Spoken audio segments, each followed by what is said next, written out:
Hello दोस्तों, नमस्ते, राम राम। मैं हूं अमित चौधरी। स्वागत है आपके अपने YouTube channel Amit sir GK में। तो आज विश्व अफेयर के अंतर्गत करंट जीके से रिलेटेड बिल्कुल मोस्ट इंपोर्टेंट टॉपिक लेकर आया हूं, जो कि नेशनल लॉजिस्टिक पॉलिसी के बारे में जानेंगे अपनी इस क्लास के अंतर्गत, अपने इस सेशन के अंतर्गत। ठीक है, आप सभी बच्चों के लिए आने वाले एग्जाम के लिए, यहाँ तक कि मैं बता दूं कि पीसीएस, जो स्टेट के पीसीएस तक के जो एग्जाम होते हैं, जैसे कि हरियाणा का एचसीएस है, यूपी का पीसीएस है, वहां तक की इंपोर्टेंट क्लास हो जाएगी ये सभी बच्चों के लिए। ठीक है, आज हम नेशनल लॉजिस्टिक पॉलिसी के बारे में जानेंगे प्रॉपर तरीके से, सभी देशों के आंकड़े जानेंगे।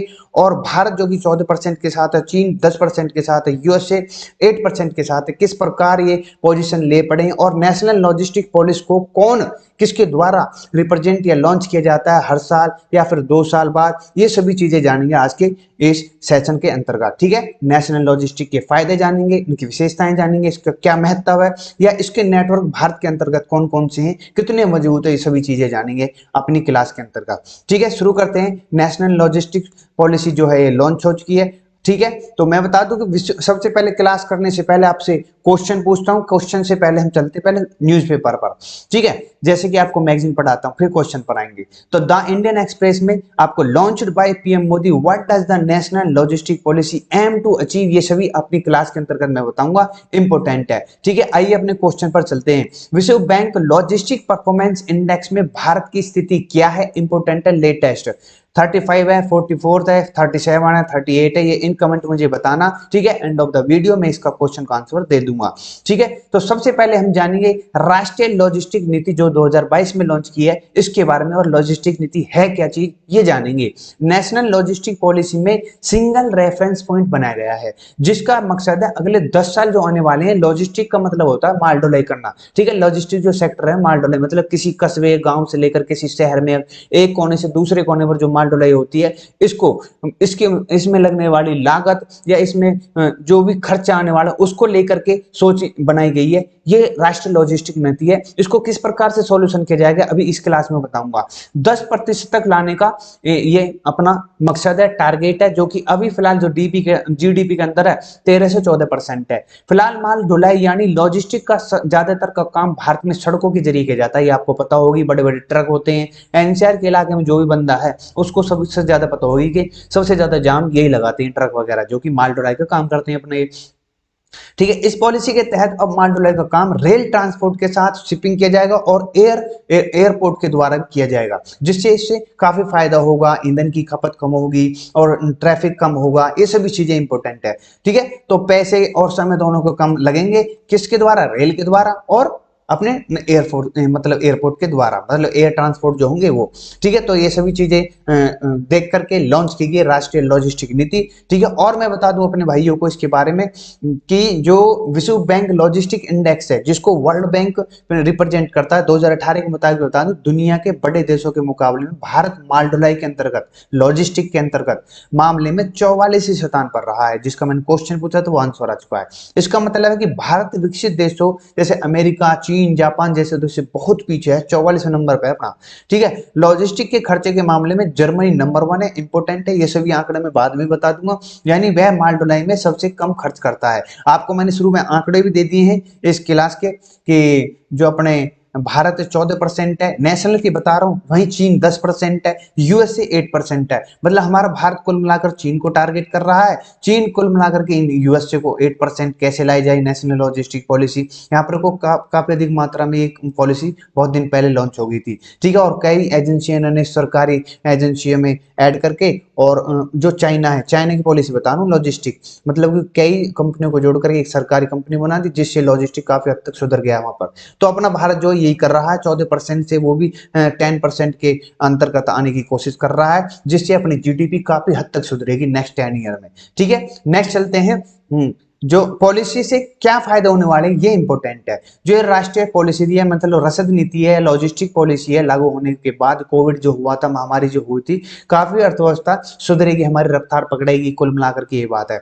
और इसमें बता दूं, सामने सप्लाई आने वाली समस्याओं को, जो भी सप्लाई होती है उनमें मदद मिलेगी, साथ में माल ढुलाई में होने वाली ईंधन को खपत को कम करने की दिशा में फायदा होगा। और फिलहाल भारत में लॉजिस्टिक यानी माल ढुलाई के लिए ज्यादातर सड़क का ही प्रयोग होता है, फिर उसके बाद जल परिवहन का होता है, फिर उसके बाद हवाई मार्ग का होता है। अब प्रॉपर तरीके से रेल मार्ग से, रेल परिवहन से और एयरपोर्ट से के द्वारा ये मतलब कि ट्रांसपोर्ट होगा या लॉजिस्टिक जो माल ढुलाई होगी, बड़े बड़े सामान जो है एक कोने से दूसरे कोने तक किए जाएंगे। भारत अपना जीडीपी का लगभग 13 से 14% में बता चुका हूँ हिस्सा है इसको। जो कि दूसरी बात बता दूं, जर्मनी और जापान जैसे देशों में 8 से 9% है ये खर्च। ठीक है, इस पॉलिसी की लागू होने की लॉजिस्टिक नेटवर्क को भी मजबूती मिलेगी। जो नेटवर्क है अपने भारत के अंदर काफी हद तक मात्रा में सबसे इन चीजों पर डिपेंड करता है नेटवर्क। ठीक है, वो नेटवर्क की भी मैं जिक्र करूंगा आपके सामने, जैसे कि ये मैंने दे भी रखा है। ये रहा, भारत में माल ढुलाई का नेटवर्क बहुत बड़ा है। भारत में लॉजिस्टिक सेक्टर में 20 से ज्यादा सरकारी एजेंसियां हैं, 40 जो है सहयोगी सरकारी एजेंसियां हैं, 37 एक्सपोर्ट प्रमोशन काउंसिल है, 500 प्रमाणन, 10,000 से ज्यादा चीजें शामिल है इसके अंतर्गत। ठीक है, इसमें 200 शिपिंग एजेंसियां, 36 लॉजिस्टिक सर्विसेज, 129 अंतरदेशीय कंटेनर डिपो हैं, 166 कंटेनर फ्रंट से कुल मिलाकर अपने इस बीमा एजेंसियां शामिल है, कुल मिलाकर जो माल ढुलाई के नेटवर्क को मजबूत करती हैं। वाणिज्य और उद्योग मंत्रालय ने कहा है कि इस सेक्टर की वजह से देश के अंतर्गत 2.2 करोड़ से ज्यादा रोजगार मिलता है लोगों का। ठीक है, अब मैं बता दूं अपने भाइयों को, लॉजिस्टिक माल ढुलाई आप समझ ही चुके होंगे, जैसे कि गांव से किसी कस्बे से किसी एक जगह से दूसरी जगह आपको ले जाना, कोई भी माल ले जाना, छोटी से छोटी चीज और बड़ी से बड़ी, जैसे खाने पीने की हो या डीजल पेट्रोल हो, तो एक कोने से दूसरे कोने ये व्यापारियों द्वारा ही होता है। अपनी नेटवर्क इतनी मजबूत बनाए रखते हैं ताकि हम तक सामान पहुंचा जा सकता है। ठीक है, ये सभी चीजें नेटवर्क के ऊपर है। इसके पीछे एक बड़ा नेटवर्क काम करता है जो चीजें को तय समय पर तय जगह पर पहुंचाता है, इसे ही माल ढुलाई कहा जाता है। बड़े पैमाने पर बात करें तो लोगों की जरूरत हो सामान को विदेश से लाना, उसे अपने स्टोर करना, फिर यहाँ जहां से चीज की जरूरत है उसे वहां तक पहुंचाना शामिल है। इस पूरी प्रक्रिया में सबसे ज्यादा खर्च ईंधन का होता है और इसके अलावा सड़कों में माल ले जाना, दूरी तय करना, जगह जगह पर रोकना, ट्रैफिक जो होते हैं उनको टोल टैक्स देना, रोड टैक्स आदि जो विकसित देशों में लॉजिस्टिक की सरल पद्धति के कारण आसान है और कम खर्चीला है। ये सभी चीजें इंपॉर्टेंट है, आपके सामने मैंने सब कुछ तथ्य धर दिए हैं। ठीक है, और मैं इसके बारे में बता दूं, इसका जो महत्व है वो मैं बताता चलता हूं। राष्ट्रीय लॉजिस्टिक नीति के शुभारंभ के साथ पीएम गति शक्ति को और बढ़ावा और पूरा करने को सहायता मिलेगी। ठीक है, यह नीति इस क्षेत्र के देश में एकीकृत लागत कौशल लचीला और सतत लॉजिस्टिक परितंत्र बनाने में मदद करेगी। जो नेशनल लॉजिस्टिक पॉलिसी है, आपको प्रॉपर तरीके से मैंने सब चीज जानकर दे दी है। यह नियमों को व्यवस्थित करने में, आपूर्ति पक्ष बाधाओं को दूर करने में, कुल मिलाकर जो भी टाइम है, जो ईंधन खपत है, वो सभी मेन इंपॉर्टेंट चीजें हैं, उन चीजों को बचाने के लिए ये चीज चालू की है। ठीक है, इस नीति को चालू किया गया है, मतलब लागू किया गया है। यह नीति भारतीय व्यवस्थाओं की प्रतिस्पर्धात्मकता में सुधार और आर्थिक विकास और रोजगार में अवसर बढ़ाने का प्रयास करेगी और कुल मिलाकर ये बहुत ही बढ़िया सोच है लॉजिस्टिक पॉलिसी की। ठीक है, अब आते हैं अपने इस रिपोर्ट पर। जो वर्ल्ड बैंक है, वर्ल्ड बैंक के द्वारा एलपीआई मतलब लॉजिस्टिक परफॉर्मेंस इंडेक्स जो हर मतलब कि 2018 की मैं बता दूं, अपने भारत की जो पोजीशन थी 44 थी, मैं बता चुका हूं। वहीं पर जर्मनी जो कि फर्स्ट है और स्वीडन जो कि सेकंड है, बेल्जियम जो कि कहां पर है, बेल्जियम कहां पर इन कमेंट मुझे बताना, थर्ड है, ऑस्ट्रिया जो कि फोर्थ है, जापान जो कि अपना एशिया का कौन है, जापान है, फिर इंडिया जो कि 44 नंबर पर है। ये आपको याद कर लेना है, फर्स्ट सेकंड थर्ड आप याद ही कर लोगे, जो कि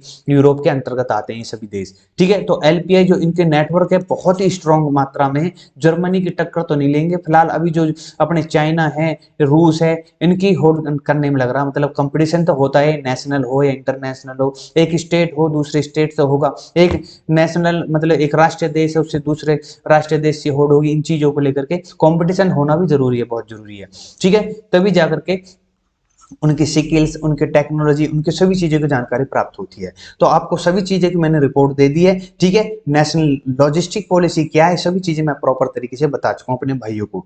विश्व बैंक लॉजिस्टिक परफॉर्मेंस इंडेक्स में भारत की स्थिति 44 है, इंपोर्टेंट है, 2018 की रिपोर्ट थी जो आपके सामने मैंने प्रस्तुत की है। ठीक है, और इन कमेंट मुझे बताना कि जो लॉजिस्टिक परफॉर्मेंस इंडेक्स के अंदर जो भारत के अंदर में जो सूचकांक ये लागू होता है, तो भारत का कौन सा शहर सबसे नंबर 1 है, इन कमेंट मुझे बताना मेरे भाइयों। ठीक है, तो इसी के साथ अपना सेशन यही था। और सेशन के अंतर्गत और मैं बता दूं अपने भाइयों को, जो भी बच्चा जीके से रिलेटेड जो भी परेशानी हो रही हो, किसी को क्वेश्चन नहीं मिल रहा या फिर प्रैक्टिस सेट नहीं लगाने को मिल रही, तो प्रॉपर तरीके से जीके की भयंकर नाम से टेस्ट सीरीज पड़ी हुई है, प्रैक्टिस सेट पड़े हुए हैं जीके के, ठीक है। एसएससी के जो ग्रुप डी के पेपर हैं, सीजीएल के पेपर आने वाले हैं, उनके लिए मोस्ट इंपोर्टेंट है, जीके से रिलेटेड बता रहा हूं मैं बस, ठीक है। और सुबह आप मेरी एक करंट अफेयर चलती है, मोस्ट इंपोर्टेंट है आप सभी के लिए, एक दो क्वेश्चन तो बिल्कुल पूछता है करंट अफेयर से, ठीक है। कोई भी एग्जाम हो, सभी एग्जाम में इंपोर्टेंट होती है अपनी करंट अफेयर, ठीक है। और विश्व अफेयर आपके सामने करता हूँ। ऑलरेडी मेरा जीके की जंग अमित सर के संग जो मेरा बैच है वो पड़ा हुआ ऑन यूट्यूब पर है, निःशुल्क है, पीडीएफ विद प्रैक्टिस सेट सब कुछ आपके लिए निःशुल्क है, ठीक है। तो विदा लूंगा अपने भाइयों से, नमस्ते, राम राम, जय हिंद, जय भारत, मिलते हैं नेक्स्ट क्लास में।